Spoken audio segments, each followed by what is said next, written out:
World coverage का number 1 bulletin आप देखने जा रहे हैं। आपके साथ मैं हूं समीर अब्बास, मेरे साथ मेरे तमाम सहयोगी मौजूद हैं। मेरे साथ सुरभि हैं, विवेक हैं और विपिन चौबे भी मौजूद हैं। एक एक खबर, एक एक डिटेल आज आपके सामने होगी, क्योंकि दुनिया के कई हिस्सों में नए नए वॉर फ्रंट्स खुलते हुए नजर आ रहे हैं। आर्मेनिया अजरबैजान एक बार फिर आमने सामने है।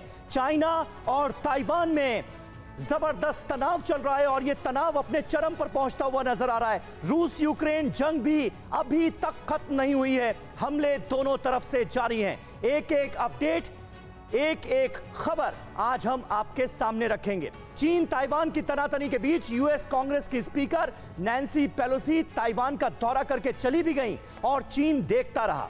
हालांकि दोनों तरफ से धमकियों का दौर जारी है। इस खबर पर भी हमारी नजर होगी सुरभि। लेकिन साथ ही अपने फ्री टाइम को एटीएम बनाइए, अपने घर से ही उद्यम शुरू कीजिए, अपने रसोई को बनाइए कारखाना। फ्रीडम ऐप को अभी डाउनलोड कीजिए। सबसे बड़ी खबर ये कि आर्मेनिया पर बीती रात अजरबैजान ने हमला कर दिया है और टीवी9 भारतवर्ष ने सबसे पहले आर्मेनिया अजरबैजान युद्ध की कवरेज दिखाई थी और इस बार भी हर खबर आपको सबसे पहले यहीं पर मिलेगी। जी हाँ, बिल्कुल। इसके अलावा रूस यूक्रेन युद्ध का ताजा अपडेट भी आपको देंगे।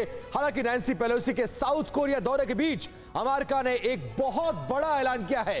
क्या है ये ऐलान, ये हम आपको दिखाएंगे। और बुलेटिन की शुरुआत बड़ी खबर के साथ। नागोर्नो काराबाख के वॉर जोन से है ये खबर। फिर खुल गया है आर्मेनिया अजरबैजान का जंगी मोर्चा।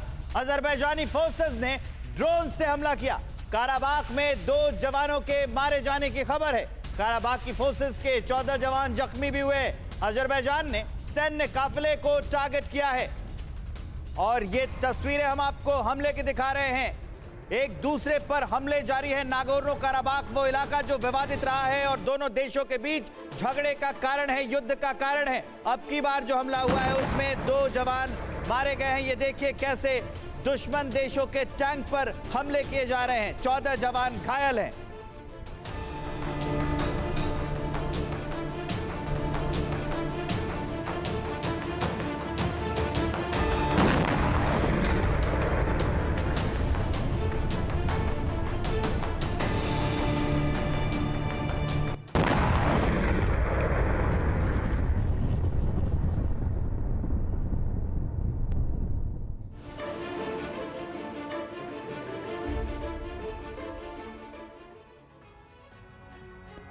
तो देखिए, एक के बाद एक ये हो क्या रहा है दुनिया में। क्या वजह है कि अलग अलग वॉर फ्रंट्स खुलते हुए नजर आ रहे हैं। आर्मेनिया अजरबैजान के बीच नागोर्नो काराबाख को लेकर जो जंग चली उसे टीवी9 भारतवर्ष ने बहुत प्रमुखता से दिखाया और उन दिनों दुनिया की ये सबसे बड़ी चिंता रही। लेकिन मामला ठंडा हुआ और अब फिर से गर्म होता हुआ नजर आ रहा है। ये जंग की जो चिंगारियां हैं ये अलग अलग इलाकों में भड़कती हुई क्यों नजर आ रही हैं, यह बड़ा सवाल है। Armenia versus Azerbaijan, Nagorno Karabakh पर फिर छिड़ गई है घमासान। यूएसएसआर के दौरान अजरबैजान में यह एक स्वायत्त क्षेत्र बना और नागोर्नो काराबाख का हम जिक्र कर रहे हैं क्योंकि इस बार फिर जंग की चिंगारियां हर बार की तरह यहीं से भड़कती हुई नजर आ रही। 1991 में लोगों ने इसे आर्मेनिया का हिस्सा घोषित कर दिया और आर्मेनिया इसे अपना हिस्सा मानता है अंतर्राष्ट्रीय स्तर पर अजरबैजान के हिस्से के तौर पर, लेकिन इसे मान्यता मिली हुई है और यही बहुत बड़ा विवाद है। अजरबैजान विवादित इलाके पर पूरा नियंत्रण चाहता है क्योंकि आर्मेनिया कहता है कि हमारा इलाका है, अजरबैजान कहता है नहीं ये हमारा है।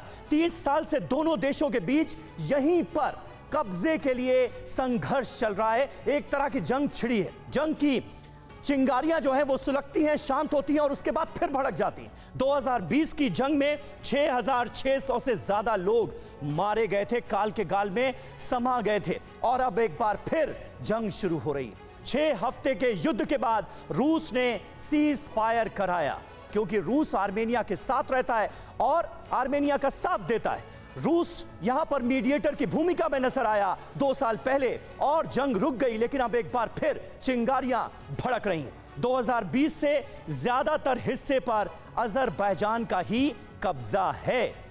आर्मेनिया के जो समर्थक अलगाववादी हैं वो अभी भी यहां पर संघर्ष कर रहे हैं, जिनको आर्मेनिया की तरफ से खाद पानी लगातार मिलता आया है। जंग में अब तक 38,000 से ज्यादा सैनिक मारे गए हैं। आप अंदाजा लगा सकते हैं ये जो विवाद है इसने कितने लोगों की जान ली है। अब तक 3 दशकों के संघर्ष में 10 लाख से ज्यादा लोग बेघर हुए हैं, क्योंकि जब भी जंग होती है तो मानवता पर कहर बनकर टूटती है। और यही वजह है कि एक बार फिर जब जंग की चिंगारियां सुलगती हुई नजर आ रही हैं तो सबकी चिंता बढ़ गई। हमारे साथ कई खास मेहमान मौजूद हैं, उनसे आपका तारुफ करा दें। लेफ्टिनेंट जनरल वीके चतुर्वेदी हमारे साथ मौजूद हैं। इसके अलावा कैप्टन श्याम कुमार हमारे साथ नेवल ऑफिसर हैं, वो मौजूद हैं। निनाद सेठ हमारे साथ मौजूद हैं, फॉरेन एक्सपर्ट हैं।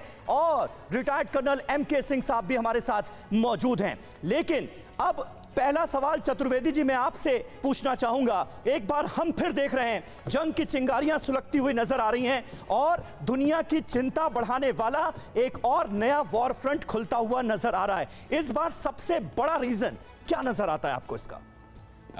बेसिकली समीर, जो इस वक्त अजरबैजान और आर्मीनिया के बीच हो रहा है ये कभी ठंडा भी नहीं हुआ था। पहले भी यहाँ पे सिचुएशन वॉलेटाइल रही है, टेंशन्स जारी रहे हैं और छोटी छोटी चीज़ों पे मैं समझता हूँ ये कोई सोची समझी रणनीति के समझ के नहीं सर, लेकिन 2020 की जो जंग थी वो तो रूस ने मीडिएट करके खत्म करा दी थी। उसके बाद ऐसा लगा कि ये पूरा रीजन शांति की ओर बढ़ रहा है, लेकिन अब फिर से भड़काया जा रहा है। ये जो मीडिएशन हुआ था ये केवल कुछ समय के लिए और शांति स्थापित करने के लिए हुआ। हाँ। ये कोई सलूशन नहीं था। सलूशन तो जब नहीं तक निकला। सलूशन नहीं होगा तब तक सर सॉल्यूशन तो शायद अभी इसलिए भी हम नहीं एक्सपेक्ट कर सकते क्योंकि इतिहास है इस पूरे इलाके का। लेकिन श्याम सर, मेरा सवाल आपसे ये है, जिन इलाकों में यहाँ पर चिंता बढ़ती जा रही है वो कहीं ना कहीं इलाके गैस और कच्चे तेल की पाइपलाइन यहाँ से गुजरती है। और अभी की जो स्थिति है जो हम रूस यूक्रेन वॉर के बाद देख रहे हैं, हम देख चुके हैं तुर्की, रूस और ईरान भी इसको लेकर खासा इंटरेस्ट जताते आए हैं। क्या ये इलाके सबसे बड़ी वजह है?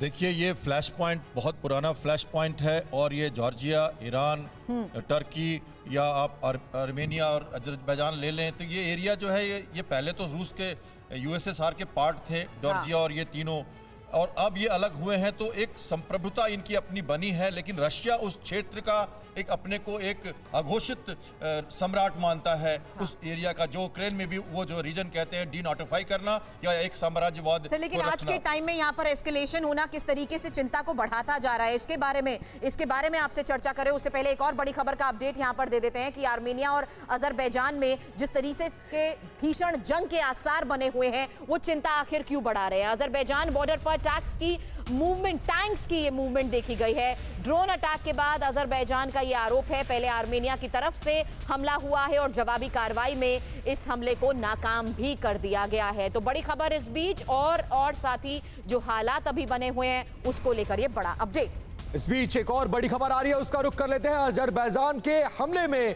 रूसी रक्षा मंत्रालय का बयान सामने आया है। अजरबैजान ने नागोर्नो काराबाख में सीज फायर को तोड़ा है, यह आरोप लगाया जा रहा है रूसी प्रशासन की तरफ से। और आप देखिए कि हालात वहां पर एक बार फिर से 2020-21 के बाद एक बार फिर से हालात बहुत ज्यादा गंभीर होते हुए नजर आ रहे हैं। दोनों देशों के बीच हमला शुरू हो गया और बाकायदा हमले का वीडियो भी शूट किया गया है और यह वीडियो भी जारी करके बताया गया है कि कौन कितना ताकतवर है। आप तस्वीरें उसी हमले की देख रहे हैं जो नागोर्नो काराबाख में किया गया है। और इस पूरे हमले, इस पूरी परिस्थिति पर रूस की निगाह है। पिछली बार मध्यस्थता करके इस हमले के हालात को रोका गया, लेकिन एक बार फिर से दोनों देश आमने सामने हैं और रूस प्रशासन ने भी अपना रुख साफ कर दिया और यह कहा है कि अजरबैजान ने नागोर्नो काराबाख में सीज फायर को तोड़ा है। फिलहाल हालात चिंताजनक बने हुए हैं। तस्वीरें आप नागोर्नो काराबाख की देख रहे हैं जहां पर बीती रात हमला हुआ, ड्रोन से यह हमला किया गया।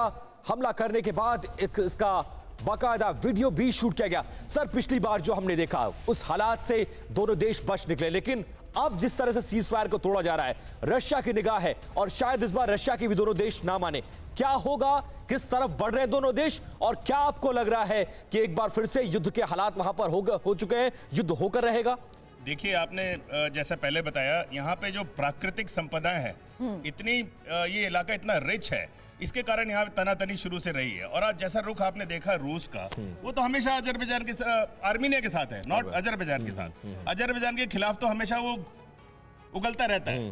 तो ये युद्ध की स्थिति देखिए, इसमें कहीं कहीं हो सकता है रशिया का भी कुछ ना कुछ अपना हित हो, इसलिए ये लेकिन रशिया जिस हालात में इस वक्त है, उसमें आपको लगता है कि वो दूसरे देश की मदद करने में सक्षम है? रशिया की कोई भी हालत ऐसी नहीं है जो कहीं किसी चीज में सक्षम ना हो, बहुत अच्छी स्थिति में है। यूक्रेन युद्ध के लेके जो आप बात कर रहे हैं, वो उसकी स्थिति अगर आप देखें, कहीं पे भी बहुत ज्यादा फर्क इकोनॉमिकली भी नहीं पड़ा है। अगर आप जो पहले जो उसका एक्सपोर्ट था वो कम नहीं हुआ है, और वैसे के वैसे स्थिति में भी रशिया बहुत मजबूत है। रूस का जिक्र हो रहा है इस पूरे युद्ध में, और उसी से जुड़ी हमारी अगली खबर है कि रूस के आरोपों के बीच अजरबैजान का जवाब आ गया है। अजरबैजान के रक्षा मंत्रालय ने कहा है कि हमने नहीं, आर्मीनिया ने सीज फायर तोड़ा, काराबाख में कई नए पॉइंट्स पर कब्जा भी कर लिया है, ये कहा है अजरबैजान के रक्षा मंत्रालय ने। अपने फ्री टाइम को एटीएम बनाइए, अपने घर से ही उद्यम शुरू कीजिए, अपने रसोई को बनाइए कारखाना। फ्रीडम ऐप को अभी डाउनलोड कीजिए।